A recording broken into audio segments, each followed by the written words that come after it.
He grabbed my wrist so hard I heard something crack, and for a moment the world went white with pain. But what hurt more was seeing my grandmother's face crumple as she watched from her wheelchair, unable to move, unable to help me, unable to stop. Her own son, from hurting the granddaughter she loved more than life itself. My name is Kylie, and I need you to stay with me. Because what I'm about to tell you will change how you see family forever. Have you ever been hurt by someone who was supposed to protect you while the person you loved most in the world could only watch it happen? Before we jump back in, tell us where you're tuning in from, and if this story touches you, make sure you're subscribed. Because tomorrow, I've saved something extra special for you. It was a Tuesday afternoon in March when everything changed forever. I was 12 years old, sitting at Grandma Maggie's kitchen table, working on my math homework while she made her famous apple pie. The farmhouse smelled like cinnamon and safety, like it always did when Uncle David walked through that screen door without knocking, like he owned the place. Which, in his mind, he probably did since he'd been telling everyone for years that he'd inherit everything when Grandma passed. Grandma Maggie had been my sanctuary since I was little, when Mom and Dad fought when school was too much, when the world felt too big and scary. I'd ride my bike down the gravel road to her farmhouse where she'd let me help with the chickens, feed the barn cats, and listen to stories about great-grandpa who built this place with his bare hands. She was 83. Then her hands shaking from the arthritis that kept getting worse, but her spirit still fierce, still protective, still the strongest woman I'd ever known. Uncle David was different from the rest of the family, where Mom was gentle and Dad was quiet. David was loud, demanding, always talking about what he deserved, what was owed to him, what he'd do when he finally got his hands on the family property.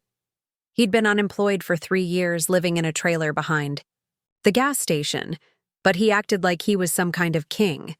Especially around Grandma's house, where he'd show up unannounced, help himself to food, and make comments about how I was getting too comfortable there. That Tuesday, he walked in angrier than usual, his face red from drinking. Even though it was barely 3 in the afternoon, he started yelling at Grandma about some papers she'd supposedly signed, some lawyer she'd supposedly talked to, some changes to her will that he'd heard about from Cousin Jessica, who worked at the bank. I watched my grandmother's face go pale as she tried to explain that she hadn't changed anything, that Jessica must have been mistaken, that David was still going to inherit the farmhouse just like they'd always planned. But David wasn't listening. He was pacing around the kitchen, knocking over the salt shaker, grabbing papers from the counter, scanning them like he was looking for evidence of some great betrayal. And then he saw me sitting there at the table with my homework spread out like I belonged there, like I was family, which I was. But somehow that made him even madder. "Why is she always here?" he snarled at Grandma, pointing at me like I was some kind of pest. "Every time I come over, she's here, like she lives here. Like she's more important than your own son." His voice was getting louder, and I could smell the beer on his breath from across the room. I started gathering my homework, trying to disappear, trying to become invisible. But David wasn't done with me yet. "You think you're so special, don't you?" he said, stepping closer to my chair. "You think Grandma loves you more than everyone else? You think you're gonna get something that belongs to me?" I shook my head no, because I didn't think any of those things. I just loved spending time with Grandma, and she loved having me there. But David wasn't interested in the truth. He was interested in his anger and his fear and his need to hurt someone. Grandma tried to intervene, telling David to leave me alone, that I was just a child, that there was no reason to bring me into whatever was bothering him. But her voice was weak and shaky, and David had never respected weakness, especially not from the woman who'd raised him, who'd bailed him out of jail twice, who'd let him live rent-free in her back bedroom until he was 35 years old. "She's not just a child," David said, his voice getting dangerous. "She's a manipulator, just like her mother always has been, worming her way in here, making you think she cares when all she wants is your money, your house, your land." He was standing right next to me now, close enough that I could see the broken blood vessels in his eyes, feel the heat radiating off his angry body. I tried to stand up to get away, but David's hand came down on my shoulder hard enough to make me gasp. He pushed me back into the chair and leaned down so his face was inches from mine. "You think you're smart, don't you, little girl? You think you can come in here and turn my mother against me?" His grip on my shoulder was getting tighter, and I could feel his fingers digging into my skin through my sweater. "David, please," Grandma whispered, but her voice sounded so far away, like she was calling from another room instead of sitting just 10 feet away in her wheelchair. "Please don't hurt her. She hasn't done anything wrong." But David wasn't listening anymore. He was lost in whatever story he'd been telling himself about how I was the reason. His life hadn't worked out how I was the obstacle between him and everything he thought he deserved. Preparing and narrating this story took us a lot of time, so if you are enjoying it, subscribe to our channel. It means a lot to us. Now back to the story. That's when he grabbed my wrist, the one I'd been using to hold my pencil, and twisted it behind my back until I cried out in pain and fear. I'd never been hurt like that before. Never had an adult use their strength to cause me pain on purpose, and the shock of it made me start crying. Not just from the physical hurt, but from the betrayal, the confusion, the horrible realization that this man who was supposed to be my family was capable of hurting me this way. "David, stop it." Grandma's voice was stronger now, filled with a fury I'd never heard before. Let go of her right now. But David was beyond reason, beyond caring about what his mother thought or what was right or wrong. He was drowning in his own rage and taking me down with him. He pulled my arm higher behind my back until I screamed, and then he started shaking me, telling me to shut up, to stop being dramatic, to stop trying to make him look bad in front of Grandma. But I couldn't stop crying. Couldn't stop the fear that was flooding my system, couldn't understand why this was happening to me, when all I'd wanted was to do my homework and help Grandma with her pie. The pain in my wrist was getting worse, and I could feel something wrong with it, something that wasn't supposed to bend that way, but David didn't care. He kept twisting, kept pulling, kept telling me that this was what happened to little girls who thought they were special, who thought they could come between a man and his inheritance, who thought they could manipulate old ladies into changing their wills. Through my tears, I could see Grandma trying to wheel her chair closer to us, but the arthritis in her hands made it hard to grip the wheels, and David had positioned himself so she couldn't reach us, couldn't help. Me couldn't stop what was happening to her granddaughter right in front of her eyes, and I saw something break in her face. Something that had nothing to do with her physical pain, and everything to do with watching the child. She loved being hurt by the son she'd raised. "Please," I whispered to David, "please let me go. I didn't do anything wrong. I just want to go home." But my words seemed to make him angrier, like my fear was proof of my guilt, like my tears were evidence that I'd been planning something terrible all along. He let go of my wrist, so suddenly I fell forward, hitting my head on the edge of the table, stars exploding across my vision. But before I could recover, he grabbed me by the hair and pulled me back up. His face twisted with a hatred I didn't understand, couldn't comprehend, couldn't process, because I was 12 years old, and I'd never seen an adult look at a child the way David was looking at me. "You want to go home," he said, his voice deadly quiet. "Then maybe you should stop coming here. Maybe you should stop pretending like you belong here. Maybe you should remember that this is my family, my house, my mother." Each word was punctuated by him shaking me harder, making my head snap, back and forth until I thought I might throw up. That's when I heard the sound that would haunt me for years afterward, the sound of my grandmother crying. Not the quiet tears of sadness, but the broken sobs of someone watching their world fall apart, watching their son become someone she didn't recognize, watching their granddaughter being hurt and being powerless to stop it. The sound of Grandma's crying seemed to penetrate David's rage, just enough for him to let go of my hair and step back. But the damage was done. My wrist was swelling, my head was pounding, and something inside me felt shattered. Not just physically, but emotionally, spiritually in ways I didn't have words for. Then I slumped in the chair, holding my injured wrist against my chest, and looked at my grandmother, whose face was streaked with tears, whose eyes held an apology I didn't understand then, because I was too young to realize that she was apologizing for raising a son who could hurt a child for being too weak, to protect me for all the ways this moment would change everything between us. David stood there breathing heavily like he'd just run a marathon, sweat beading on his forehead, despite the cool March air. And for a moment, I thought he might apologize, might realize what he'd done, might remember that I was just a kid who'd been doing homework at her grandmother's kitchen table. But instead, he pointed at me with a shaking finger and said, "If you ever tell anyone about this, if you ever try to cause trouble for me, I'll make sure you regret it." Then he grabbed his jacket from the back of the chair and walked out the same screen door he'd come through, leaving me and Grandma alone in the kitchen that suddenly felt too quiet, too empty, too full of the echo of violence and the weight of secrets we'd never asked to carry. Grandma wheeled her chair over to me as fast as her painful hands would allow, and when she reached me, she cupped my face in her trembling palms and whispered, "I'm so sorry, baby. I'm so sorry I couldn't stop him. I'm so sorry this happened to you." And even through my pain and confusion, I could see that something in her had broken too, that David hadn't just hurt me.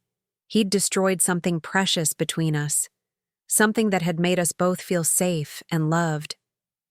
We sat there in that kitchen, holding each other as best we could, with her in her wheelchair and me in my chair, both of us crying for different reasons, but the same loss: the loss of innocence, the loss of safety, the loss of the simple joy we'd found in each other's company before David's anger had poisoned everything.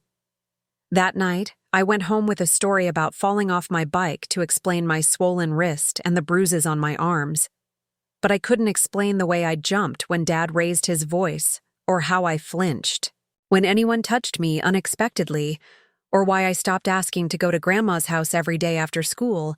Mom noticed the change in me, but when she asked what was wrong, I remembered David's threat and told her nothing was wrong, that I was just tired from school, just growing up, just normal kid stuff. And she believed me because she wanted to believe me, because the alternative was too terrible to consider.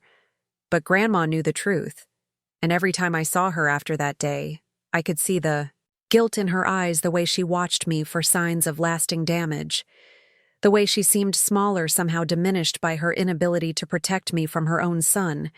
And I knew that David hadn't just hurt me that day.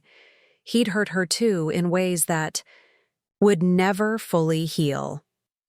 The worst part wasn't the physical pain, which faded after a few weeks, but the way it changed everything between me and the person I loved most in the world. Because now, when I looked at Grandma, I didn't just see safety and love.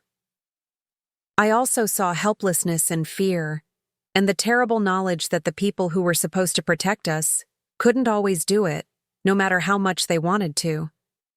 And David knew it too, because when he came around after that, which he did, more frequently than before, he'd look at me with this satisfied smirk, like he'd won something important, like he'd put me in my place, like I finally understood who had the real power in this family. And I did understand, but not in the way he thought. I understood that there were people in this world who would hurt children to feel better about themselves, who would use their size and strength to terrorize someone smaller, who would destroy love and safety and trust just to prove they could. And I understood that sometimes the people who loved you most were powerless to stop it. But I also understood something else, something that would take me years to fully grasp, that the real power wasn't in being able to hurt people. The real power was in refusing to let that hurt define you, in choosing to heal instead of hurt others, in breaking the cycle instead of continuing it. And as I sat in that kitchen holding my grandmother's hand and feeling the weight of David's violence settling into my bones like a poison, I made a promise to myself that someday, somehow, I would find a way to make sure this never happened to anyone else, that I would turn my pain into purpose, my trauma into strength, my silence into a voice that could protect other children from the kind of hurt I'd just experienced. I didn't know then how long it would take or what it would cost me, but I knew that David's cruelty had planted something in me that would eventually grow into something he could never have anticipated, something that would make him regret the day he decided to hurt a 12-year-old girl who was just trying to do her homework in her grandmother's kitchen. The months that followed that terrible Tuesday became a careful dance of avoidance and pretending I learned to time my visits to Grandma's house around David's schedule, which meant showing up early in the morning when he was still sleeping off whatever he'd drunk the night before, or late in the evening when he was usually at Murphy's bar complaining to anyone who'd listen about how the world had wronged him. Grandma Maggie never spoke directly about what happened that day, but I could see the change in her, the way she'd position her wheelchair between me and the door whenever we heard footsteps on the porch, the way she'd tense up when David's truck pulled into the driveway, the way she started keeping a baseball bat within reach, even though her arthritic hands could barely grip it properly. She began telling me stories I'd never heard before about her childhood during the Depression, about watching her own father struggle with alcohol, about learning early that sometimes the people who were supposed to love you could become dangerous when they felt cornered or desperate. She never said David's name during these stories, but I understood she was trying to help me make sense of what had happened without having to relive it. David's behavior around the family property became more erratic and possessive. He'd show up at odd hours to check on things he claimed looking through Grandma's mail, questioning her about phone calls from lawyers or bank representatives demanding to know why certain relatives had been visiting more frequently than usual. His paranoia was growing, feeding on itself, until every conversation, every gesture, every kindness shown to Grandma felt like a personal attack against him. I started paying attention to things I'd never noticed before: the way David would go through Grandma's papers when she was napping, how he'd answer her phone and take messages that somehow never made it to her, how he'd volunteer to drive her to doctor appointments and then sit in on every conversation with her. Physicians. I realized he wasn't just visiting his mother. He was managing her, isolating her, controlling the flow of information in and out of her life. Mom started noticing changes too. Not in me, because I'd gotten good at hiding the damage, but in the family dynamics. She'd call Grandma, and David would answer saying Grandma was tired or sick or couldn't come to the phone. She'd stop by for surprise visits and find David there every time, claiming he was just helping out, just being a good son, just making sure his elderly mother was safe and cared for. The other relatives began whispering among themselves at family gatherings about how David seemed to be taking over, about how Grandma seemed more frail and confused than usual, about how she'd stopped making decisions about her own life without consulting him first. Cousin Jessica from the bank mentioned to Mom that David had been asking questions about Grandma's accounts, about who had access to what, about the process for handling finances when someone became unable to manage their own affairs. But whenever anyone tried to address these concerns directly, David would explode, accusing them of trying to turn his mother against him, of being jealous of his devotion to her, of plotting to steal his inheritance. He'd remind them that he was the one who checked on her every day, the one who fixed things around the house, the one who'd sacrificed his own life to take care of their aging mother while they were all too busy with their own families to notice what she needed. The truth was more complicated than David's version, but also more sinister than anyone else realized.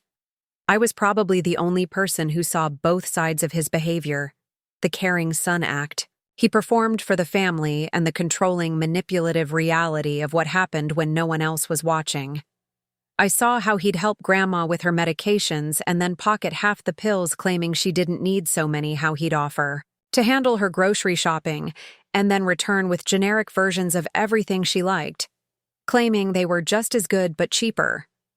I watched him intercept mail from her friends, reroute phone calls from her bridge club cancel subscriptions to magazines she enjoyed reading, all while telling her these people and activities weren't good for her anymore, that they were taking advantage of her generosity, that she needed to be more careful about who she trusted in her old age. The most insidious part was how he used her love for me against both of us. He'd make comments about how I was probably just visiting her for what I could get, how young people today only cared about inheritance, how she needed to be careful about showing favoritism that might tear the family apart later.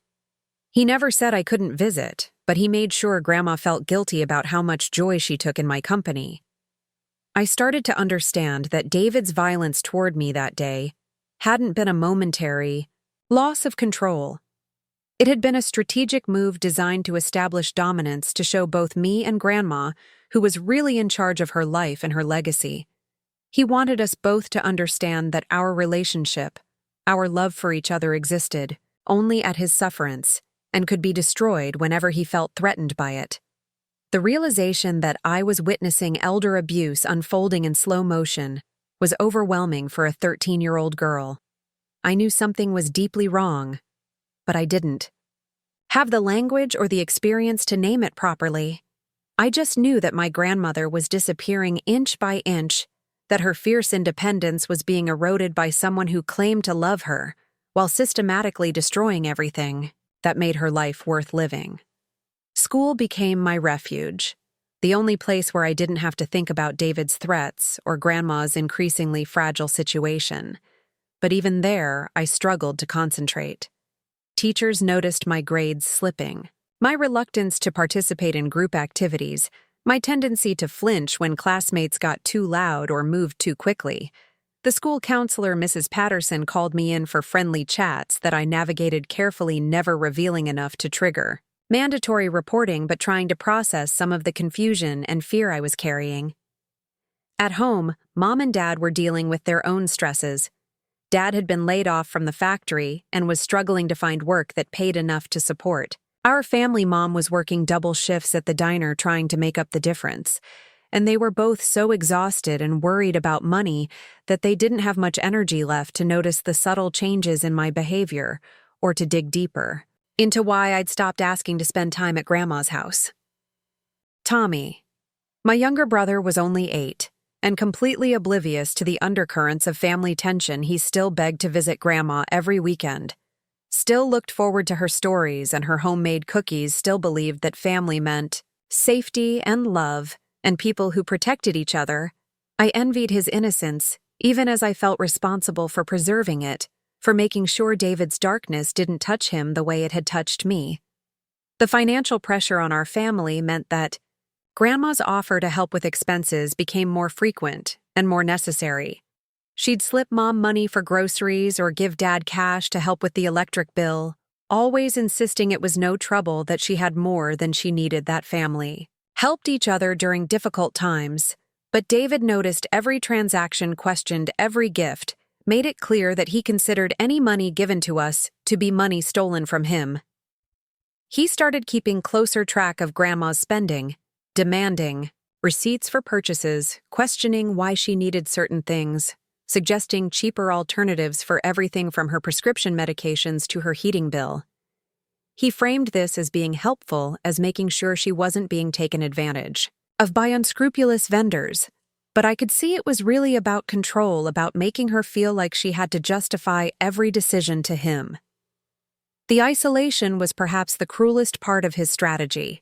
He gradually convinced Grandma that her old friends were too demanding, that her church activities were too tiring, that her weekly bridge games were too expensive, that her subscriptions to magazines and newspapers were wasteful. One by one, he helped her eliminate the connections and activities that had given her life meaning and joy, always with reasons that sounded reasonable on the surface, but added up to a prison of loneliness. I realized that David was essentially stealing Grandma's life while she was still living it, taking away her autonomy, her dignity, her connections to the world beyond his control, and doing it all under the guise of caring for her, of protecting her from a world that might hurt or exploit her vulnerability. It was a masterclass in psychological manipulation, and I was watching it happen to the person I loved most while being powerless to stop it. The worst part was seeing how it affected Grandma herself, how she began to doubt her own judgment, to defer to David's opinions, even when they contradicted, her own preferences to apologize for wanting things that used to bring her happiness. She started asking permission for activities she'd been doing independently for decades, started questioning whether she was being selfish or unreasonable when she expressed desires that didn't align with David's vision of what was appropriate for her. I tried to counteract his influence during my visits, bringing her books from the library, telling her about things happening at school, asking her opinion about decisions I was making, and genuinely listening to her responses. I wanted her to remember that her thoughts and feelings mattered, that she was still the wise, strong woman who'd raised 4 children and survived the Depression, and built a life full of love and meaning. But David's presence loomed over every interaction, even when he wasn't physically there. His expectations, his rules, his version of what was best for her had become so embedded in her daily routine that she'd internalized his control and begun policing herself. I could see her editing her words, choosing her activities, anticipating his disapproval, and adjusting her behavior to avoid conflict. The physical decline that followed the emotional isolation was heartbreaking. To witness Grandma, who'd always taken pride in her appearance, stopped caring about her clothes, her hair, her makeup. She, who'd been famous for her elaborate Sunday dinners, started heating up frozen meals claiming they were easier and just as good. She, who'd maintained a beautiful garden for 40 years, let the flower beds go to weeds, saying the work was too much for her. Now, I knew the work wasn't too much. I knew she missed her routines, her creativity, her connection to the earth.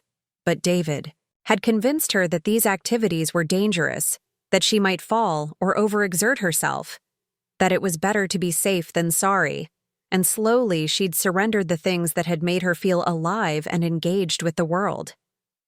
What made it even more painful was watching other family members inadvertently support David's narrative about Grandma's declining capabilities. They'd visit and see her listless and withdrawn, and agree that yes, she did seem to be slowing down, that maybe David was right to be concerned about her living alone, that perhaps it was time to start thinking about more structured care options. None of them understood that her decline wasn't natural aging, but the result of systematic emotional abuse, that her confusion and withdrawal were symptoms of depression and isolation, not dementia, that her physical weakness was connected to her loss of purpose and joy, not just the inevitable progression of arthritis and age.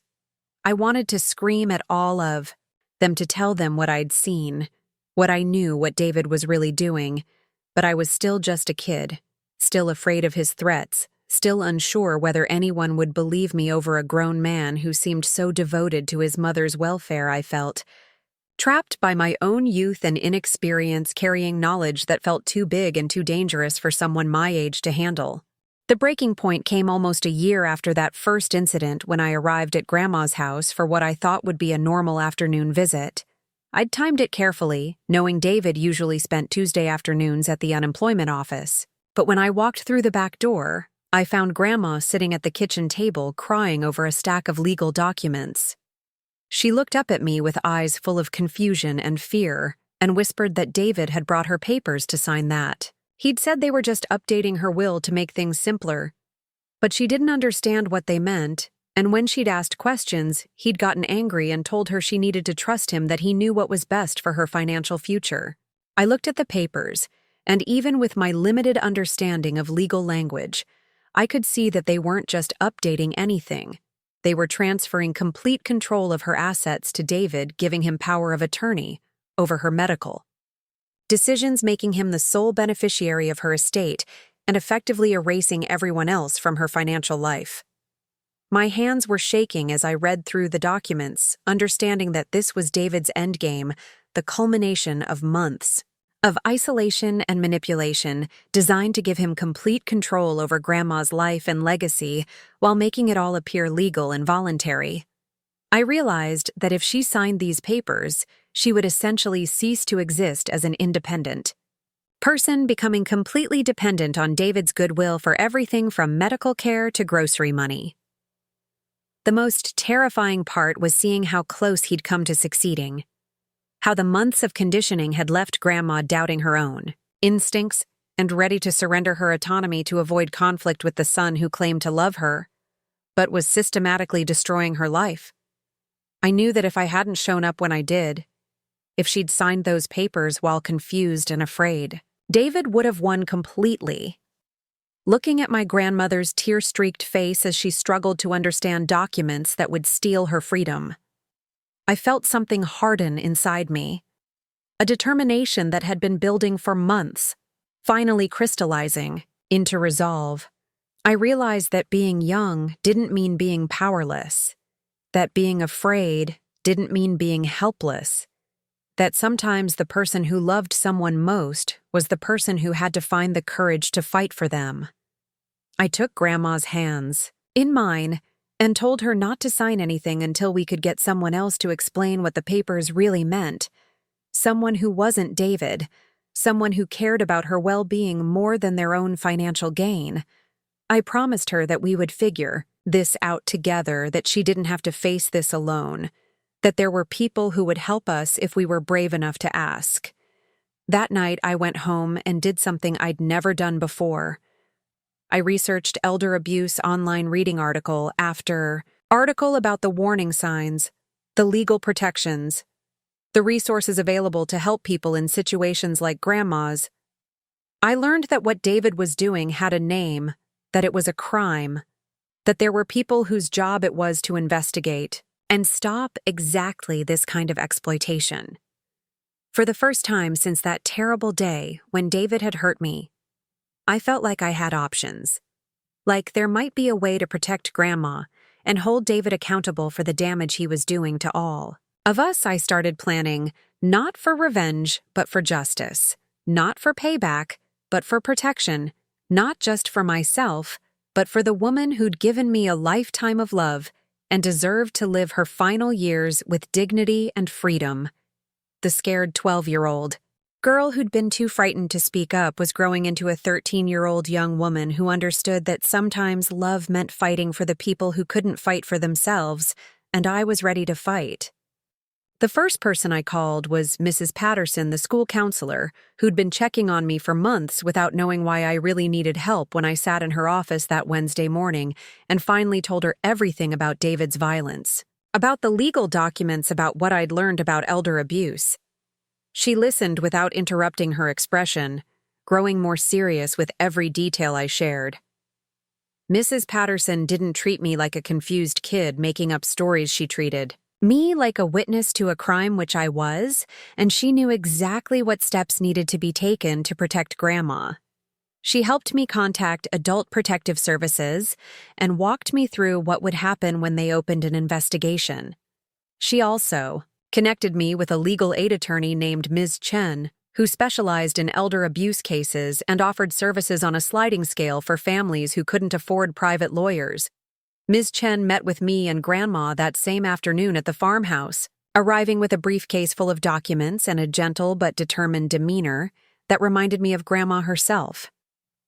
In her younger years, she explained the legal papers David had brought in terms Grandma could understand, showing her exactly how they would strip away her rights and independence if she signed them. The relief on Grandma's face when she realized she hadn't made a terrible mistake by hesitating to sign was profound, but it was quickly replaced by fear when Ms. Chen explained that David's behavior constituted financial abuse and that there would likely be serious consequences once the authorities got involved. Grandma worried about destroying her relationship with her son, about causing family drama, about what people in town would think. If word got out, I watched my grandmother struggle with the same conflict I'd been facing for months, the desire to protect herself versus the fear of rocking the boat, the need for justice versus the ingrained habit of keeping family problems private, the love for her son, despite his cruelty, versus the recognition that his behavior was unacceptable and had to stop. Ms. Chen was patient, but firm, explaining that David's actions weren't just hurting Grandma. They were part of a pattern that would likely escalate if not addressed, that elder abuse rarely got better on its own, that the legal documents were evidence of premeditation, not momentary poor judgment. She helped Grandma understand that protecting herself wasn't betraying David, it was giving him a chance to get the help he clearly needed before his behavior destroyed the entire family. The investigation that followed was thorough and swift. Adult Protective Services assigned a caseworker named Janet, who interviewed family members, neighbors, Grandma's doctor, her bank representatives, anyone who might have witnessed David's increasing control over her life. The picture that emerged was damning a clear pattern of isolation, manipulation, and financial exploitation that had been building for over a year. Janet discovered that David had already forged Grandma's signature on several smaller financial documents, had been intercepting her Social Security checks and depositing them into an account only he could access, had convinced her to transfer the deed of her house into his name for tax purposes that turned out to be completely fictitious. The scope of his deception was staggering and would have been nearly impossible to uncover if I hadn't spoken up when I did. The most shocking revelation came when Janet investigated David's living situation and finances. She discovered that far from being unemployed and struggling as he'd claimed to the family, he'd actually been working under the table for a construction company for months, hiding his income to maintain his image as someone who needed family support while simultaneously stealing from his own mother. David had been living a double life, presenting himself as a devoted son who'd sacrificed everything to care for his aging mother, while actually systematically robbing her of her independence, her dignity, and her financial security. The construction work explained his frequent absences from the farmhouse and his detailed knowledge of the property's value and potential for development. When confronted with the evidence, David's reaction was exactly what I'd expected: explosive denial followed by victim blaming. Followed by threats, he accused me of turning the family against him, claimed Grandma was too confused to understand what was best for her, insisted that everything he'd done was motivated by love and concern for her welfare. But the documentation was overwhelming. Bank records showing unauthorized transfers, medical records indicating Grandma's depression and decline had coincided with David's. Increased involvement in her care witness statements from neighbors who'd seen him going through her mail and preventing visitors from seeing her the legal papers themselves with their transparent attempt to steal her autonomy. The criminal charges came first: elder abuse, financial exploitation, fraud, forgery. The prosecutor, Ms. Rodriguez, explained that David's case was particularly egregious because of the systematic nature of his abuse and the vulnerability of his victim.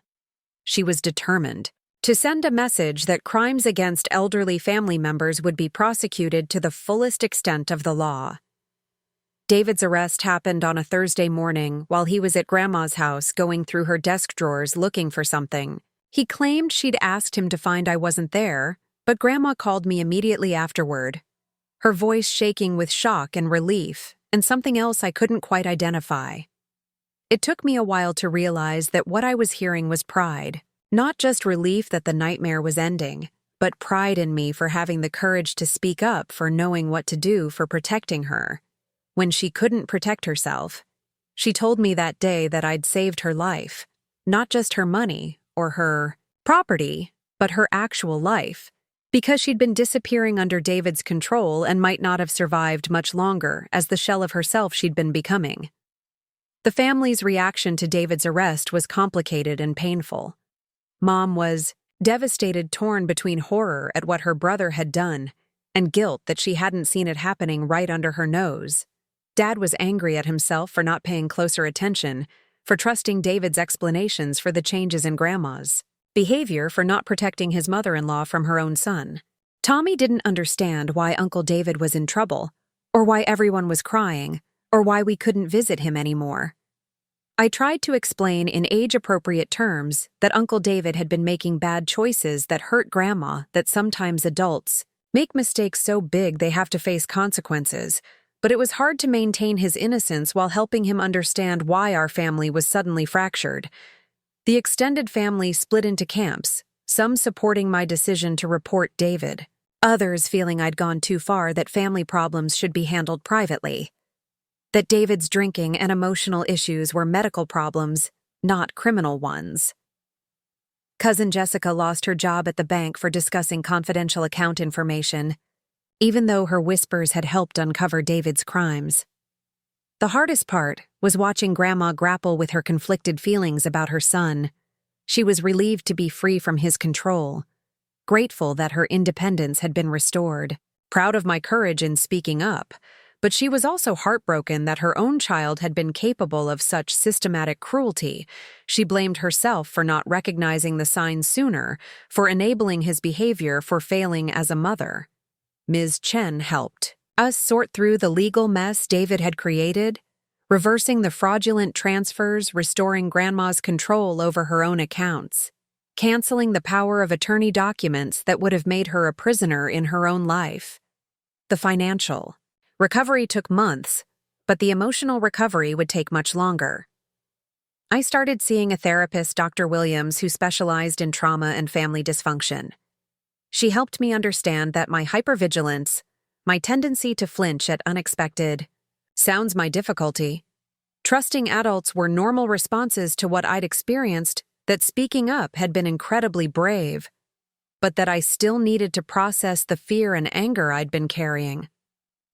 The therapy sessions were hard, forcing me to relive not just the day David hurt me, but all the months afterward when I'd watched him systematically destroy Grandma's autonomy while feeling powerless to stop it. Dr. Williams helped me see that I hadn't been powerless, that gathering information, building relationships with helpful adults, and eventually finding the courage to speak up had been a form of resistance even when it didn't feel like enough.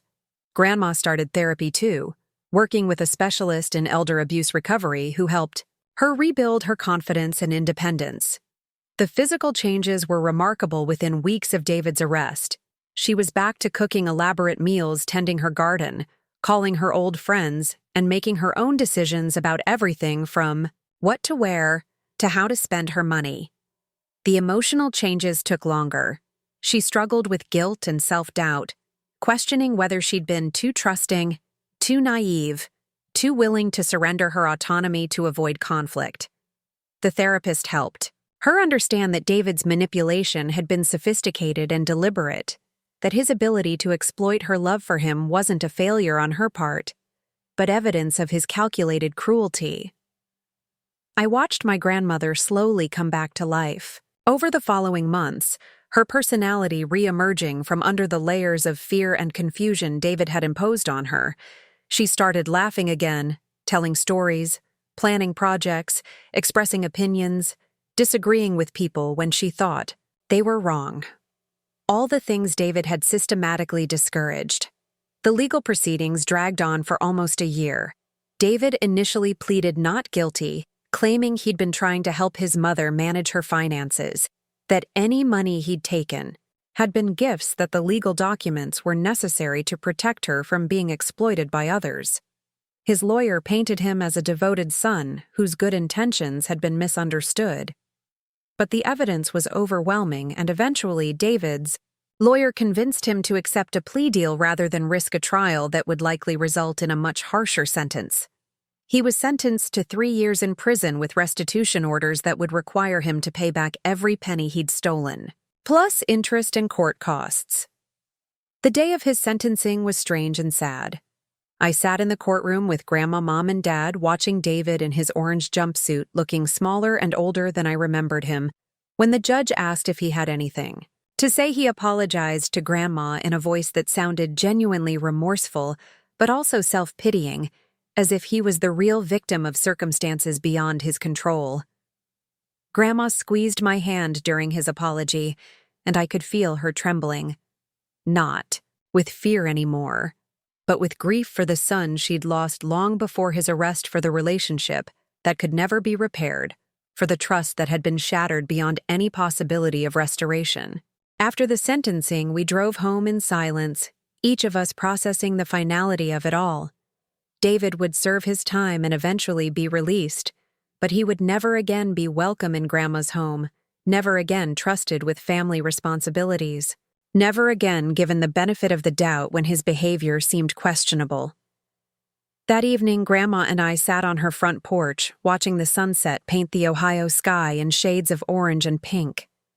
She thanked me again for saving her, but I told her she'd saved herself by teaching me to recognize love and protection and safety so I could identify their absence when David threatened everything she'd given me.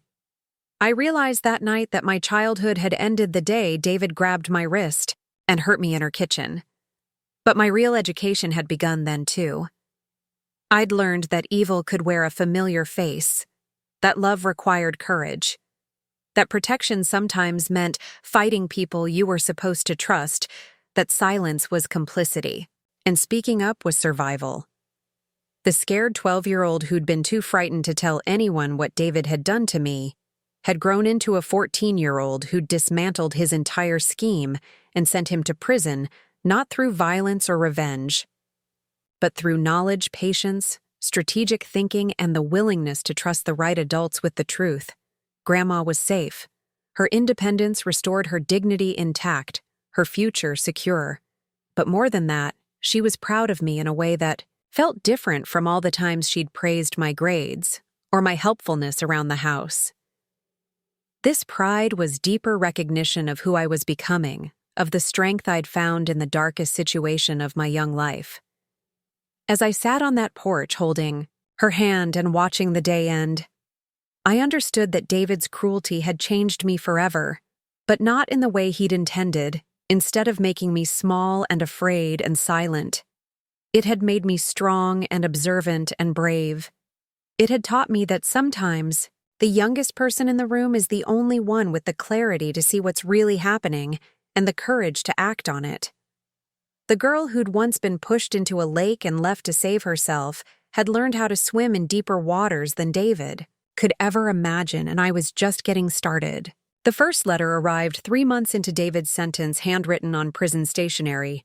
With my name misspelled on the envelope, Mom brought it to me with worry lines creasing her forehead, asking if I wanted her to read it first, but I told her I could handle it myself, though my hands shook as I opened the thin paper.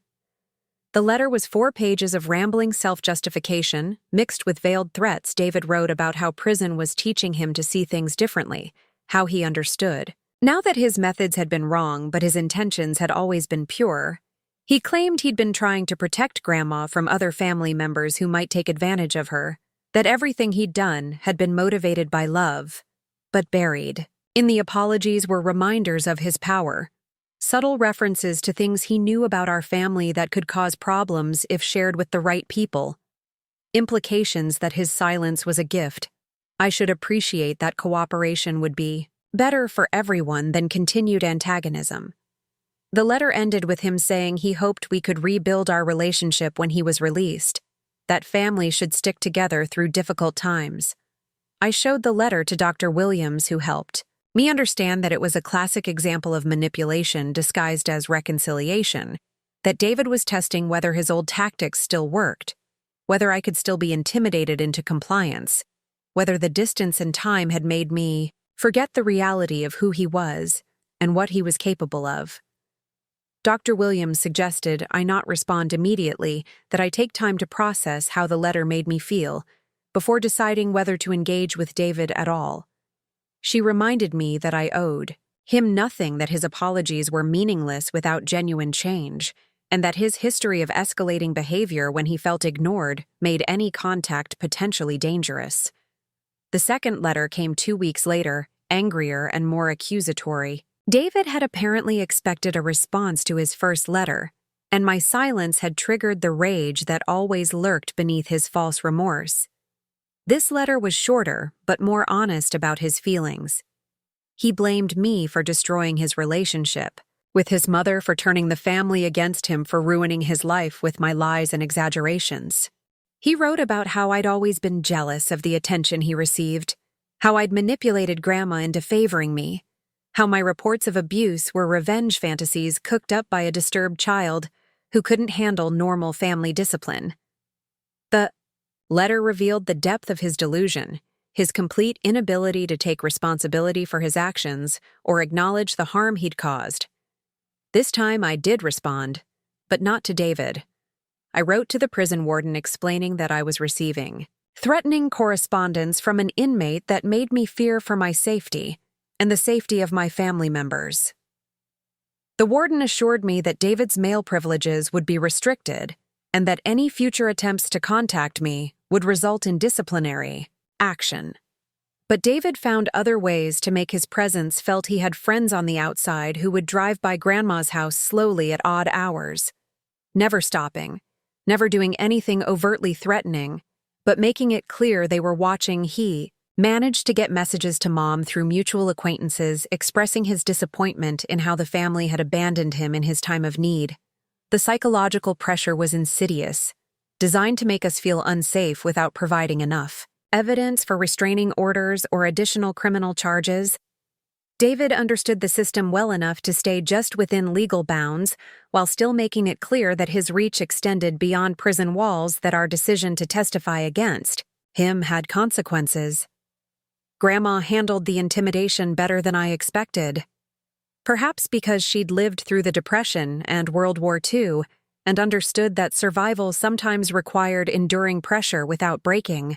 She installed better locks, changed her phone number, and arranged for neighbors to check on her regularly, but she refused to let David's threats change how she lived her life. The family fractures that had begun with David's arrest deepened as the intimidation campaign continued. Some relatives blamed us for not handling things privately, for bringing shame on the family name, for creating ongoing drama that affected everyone's peace of mind. They suggested that maybe we should consider visiting David, writing to him showing forgiveness to restore family harmony. But other relatives rallied around us, understanding that David's behavior from prison proved we'd been right to report him in the first place.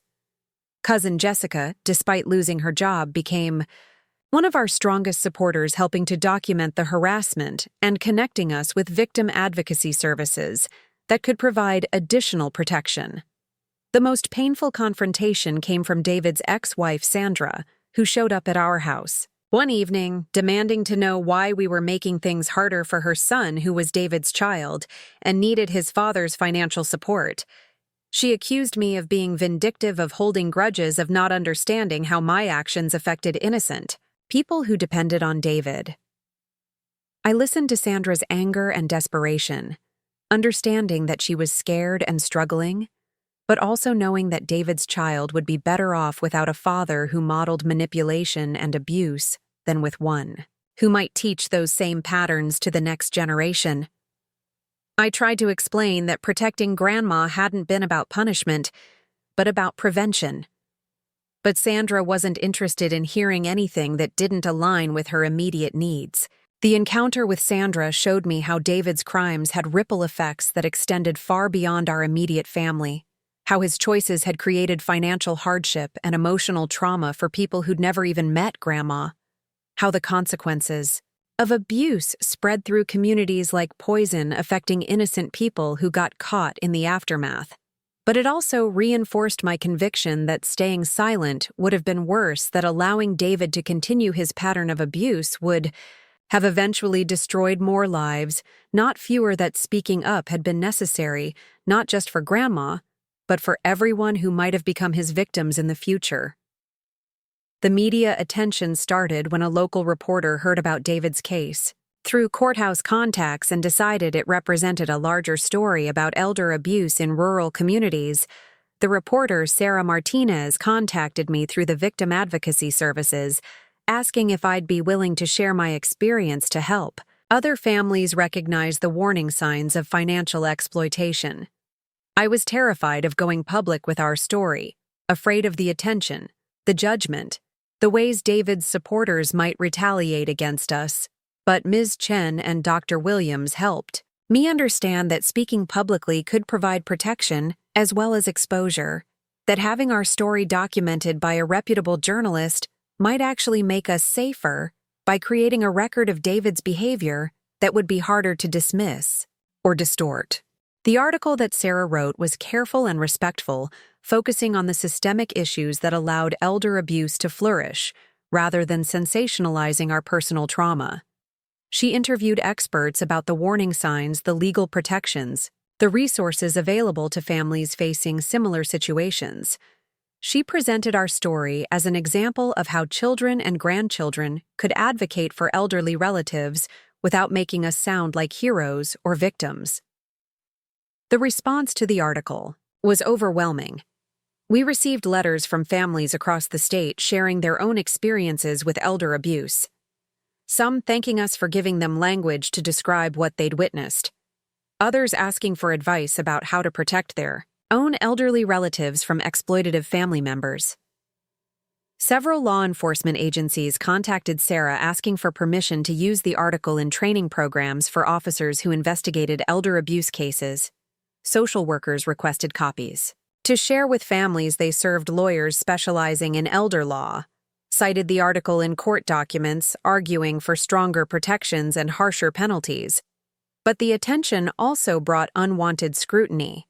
People in our small town suddenly had opinions about our family's private business, some supportive, others critical of our decision to air our problems publicly.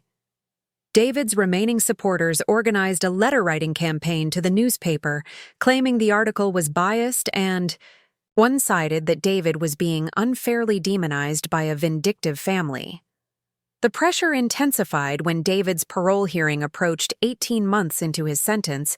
His lawyer had been arguing for early release based on his good behavior in prison, his participation in anger management programs, his expressed remorse for his actions, his plans for making restitution to his victims. The victim impact statements we were invited to submit gave us an opportunity to explain how David's abuse had affected our lives, not just financially, but emotionally, psychologically, spiritually. I wrote about the nightmares, the hypervigilance, the difficulty trusting adults, the ways his violence had changed my relationship with my own body, and my sense of safety in the world. Grandma's statement was more powerful than mine, describing how David's manipulation had made her doubt her own judgment, question her own memories, feel like a burden on the family she'd raised and loved for 8 decades. She wrote about the months of depression, the loss of independence, the fear that had consumed her daily life during the worst period of his control. The parole hearing itself was surreal. Sitting in a sterile conference room watching David, in his prison uniform, speaking earnestly about how incarceration had given him time to reflect on his mistakes, how he understood now that his approach to helping his mother had been misguided, how he was committed to making amends and rebuilding. His performance was convincing, remorseful, articulate, focused on accepting responsibility and demonstrating change. But I could see the calculation behind his words, the way he framed his abuse as misguided help, his theft as financial protection, his manipulation as loving concern. I recognized the same patterns that had fooled our family for months before his arrest. The parole board asked tough questions about his plans for restitution, his housing arrangements, his employment prospects, his strategies for managing the anger and entitlement that had motivated his crimes. David had prepared answers for everything, displaying the same attention to detail that had made his abuse so systematic and effective. When they asked about his relationship with his victims, David's mask slipped slightly. He spoke about hoping to rebuild his relationship with his mother eventually, about understanding that it would take time, but that family bonds were stronger than temporary misunderstandings. He referred to me as confused and traumatized, implying that my testimony had been influenced by adult manipulation rather than genuine memory. The parole was denied. David would serve his full sentence. But the hearing had accomplished something important for me. It had shown me that David hadn't changed, that his apologies were strategic rather than genuine, that his understanding of his crimes was still fundamentally distorted, that he remained dangerous to anyone who trusted him. The decision brought relief, but also a strange kind of sadness. I realized I'd been hoping, despite everything, that prison might have genuinely transformed David, that the brother-mom remembered the son Grandma had raised might somehow emerge from underneath. The abuser who'd terrorized us, but the hearing had proved that the David we'd known and loved had never really existed. As we left the prison that day, Grandma took my arm and told me she was proud of how I'd handled the hearing, how I'd spoken clearly about the impact of David's abuse without letting anger or fear control my words. She said I'd grown into exactly the kind of woman she'd always hoped I'd become strong enough to fight for what was right, compassionate enough to hope for healing, wise enough to recognize when someone was beyond redemption.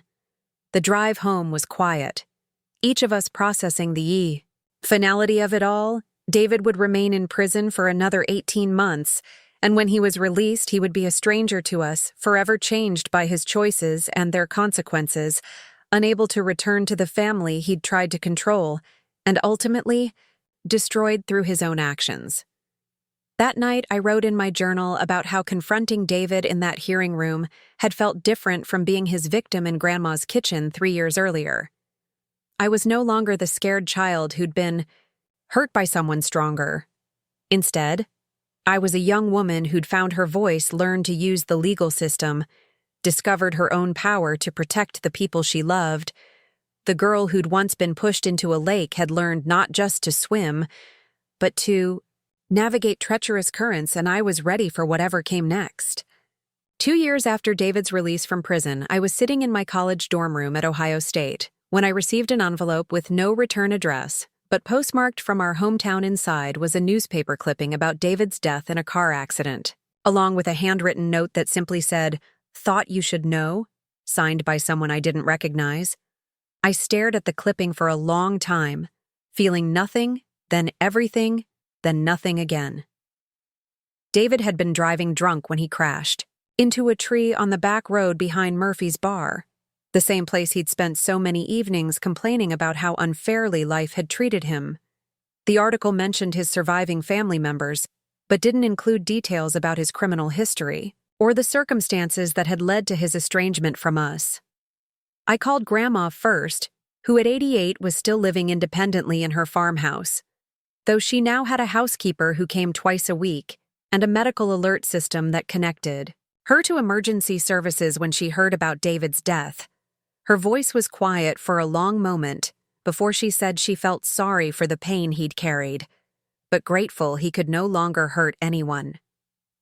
Mom took the news harder, even after everything David had done to our family. He was still her brother, still the little boy she'd helped raise, still someone she'd loved before understanding who he'd become. She cried for the relationship they'd never been able to repair, for the brother she'd lost long before his death, for the family gatherings that would never feel complete again. Dad's reaction surprised me. He said he felt relieved that we no longer had to worry about David showing up unexpectedly or finding new ways to intimidate us, that Grandma could live her remaining years without looking over her shoulder, that I could build my adult life without the shadow of his threats hanging over my future. Tommy, who was now in high school, had complex feelings about his uncle's death. He remembered the fun uncle who'd taught him to fish and throw a baseball, but he also understood intellectually why David had been dangerous, even if he'd been too young to fully grasp the emotional impact of his abuse. The funeral was small and strange, attended mostly by David's drinking buddies and a few distant relatives who either didn't know about his crimes or chose to overlook them. We debated whether to attend, ultimately deciding that our presence would be hypocritical, but our absence might be seen as vindictive. So we sent flowers with a card expressing sympathy for his struggles while maintaining our boundaries.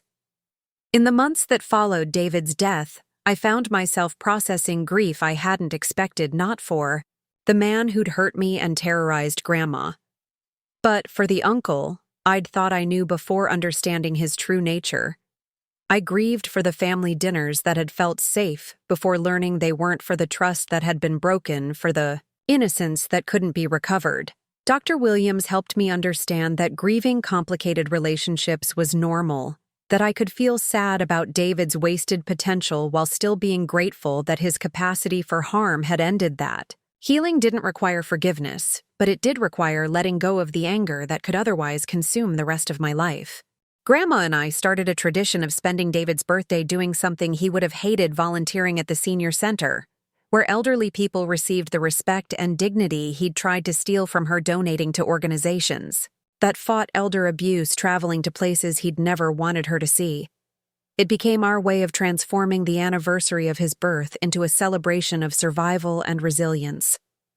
My college years were marked by a fierce determination to build a life that honored everything Grandma had taught me about strength and compassion. I majored in social work with a specialization in family violence intervention, spending my summers interning with organizations that protected vulnerable adults from exploitation and abuse. The work was hard, emotionally draining, filled with cases where I couldn't save everyone, where systems failed, where perpetrators escaped consequences, where victims chose to stay in dangerous situations rather than face the uncertainty of leaving. But it was also deeply meaningful, connecting me to a community of advocates who understood that healing required both individual courage and collective action. During my senior year, I received an award for my research project on identifying early warning signs of elder abuse. The project had grown out of my own experience, but expanded to include interviews with dozens of families who'd faced similar challenges, with recommendations for policy changes that could better protect vulnerable adults. At the award ceremony, Grandma sat in the front row, beaming with pride as I spoke about how my personal experience had motivated my professional goals, how surviving trauma could become a source of strength rather than just a burden, how the worst experiences of our lives could be transformed into tools for helping others. After graduation, I was offered a position with the State Attorney General's office, investigating financial crimes against elderly victims. The job would involve traveling across Ohio, interviewing victims and their families, gathering evidence for prosecutions, working with law enforcement to build cases against people like David. My first case involved a situation so similar to our own that I had to excuse myself from the room and call Dr. Williams to process the emotional impact an elderly woman isolated by her son who was stealing her Social Security checks while convincing her that her other children were trying to put her in a nursing home. The parallels were uncanny, but my response was different. Instead of feeling overwhelmed or triggered, I felt purposeful, equipped, capable of channeling my personal understanding into professional effectiveness. I knew exactly what questions to ask, how to build trust with traumatized victims, how to document abuse in ways that would hold up in court, how to navigate the complex emotions that surrounded family-based exploitation. The work became my calling, not because I enjoyed confronting human cruelty, but because I understood it in ways that helped me protect people who couldn't protect themselves.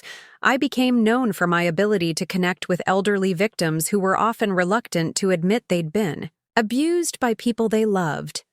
5 years into my career, I was asked to testify before the state legislature about proposed changes to elder abuse laws. I found myself standing at a podium describing how my grandmother's case had revealed gaps in existing protections, recommending specific language that would make it easier to prosecute financial exploitation, arguing for increased funding for adult protective services. As I spoke, I thought about the 12-year-old girl who'd been too frightened to tell anyone what David had done to her in Grandma's kitchen, and marveled at how that scared child had grown into a woman whose voice was shaping policy that would protect thousands of vulnerable adults across the state. The legislation passed, with bipartisan support, creating stronger penalties for financial abuse, establishing clearer protocols for investigating elder exploitation, requiring better training for bank employees who might notice suspicious activity. The bill was named in honor of Margaret Chen, in recognition of both Grandma's survival and Ms. Chen's advocacy on our behalf. Grandma lived to see the legislation enacted, though by then she was 92, and spending her final months in the farmhouse where she'd raised her children and survived her son's abuse. She died peacefully in her sleep, surrounded by family members who'd learned from her example that love sometimes required difficult choices, that protection was more important than peace, that standing up to bullies was always the right choice even when it was hard. At her funeral, I spoke about how Grandma had taught me that survival wasn't enough, that healing required transformation, that the best way to honor suffering was to prevent it from happening to others. I talked about how her courage in the face of David's abuse had inspired my career, how her example had shown me that age didn't diminish worth, That dignity was a right, not a privilege. The farmhouse now belongs to me, an inheritance that David had tried to steal, but that Grandma was able to preserve, because I'd found the courage to speak up when it mattered. I've kept everything exactly as she left it. Her recipe cards still in the kitchen drawer, her garden tools still hanging in the barn, her rocking chair still positioned by the window where she could watch the sunrise. Sometimes I sit in that chair and think about the girl I used to be, the one who believed that family meant safety, that adults could be trusted, that keeping secrets was loyalty. I don't mourn the loss of that innocence because it was replaced by something more valuable. The knowledge that I could survive anything. The confidence that I could protect people who couldn't protect themselves. The understanding that my voice had power. David is buried in the town cemetery under a simple headstone that doesn't mention his crimes or his victims, just his name and the years he lived. I've never visited his grave, but I've driven past it, understanding that his death was both an ending and a beginning, the end of his capacity to hurt people, and the beginning of my family's complete freedom from his shadow. The scared 12-year-old who was pushed into a lake and had to save herself grew up to become a woman who saves others, not because she's trying to heal her own wounds, but because she learned that survival means nothing if you don't use it to protect the people who come after you. My work continues, the cases change, but the mission remains the same, ensuring that vulnerable people have advocates, that abuse has consequences that families like mine never have to face, predators like David alone, that children who witness elder abuse know they have options beyond silence and fear. Every victory in court, every law that gets strengthened, every family that gets protected, every elderly person who maintains their dignity and independence represents a small redemption of the trauma that could have destroyed me, but instead became the foundation for a life of purpose and meaning. The girl who almost drowned learned not just to swim, but to throw lifelines to others caught in similar currents, and that has made all the difference. Up next, you've got 2 more standout stories right on your screen. If this one hit the mark, you won't want to pass these up. Just click and check them out.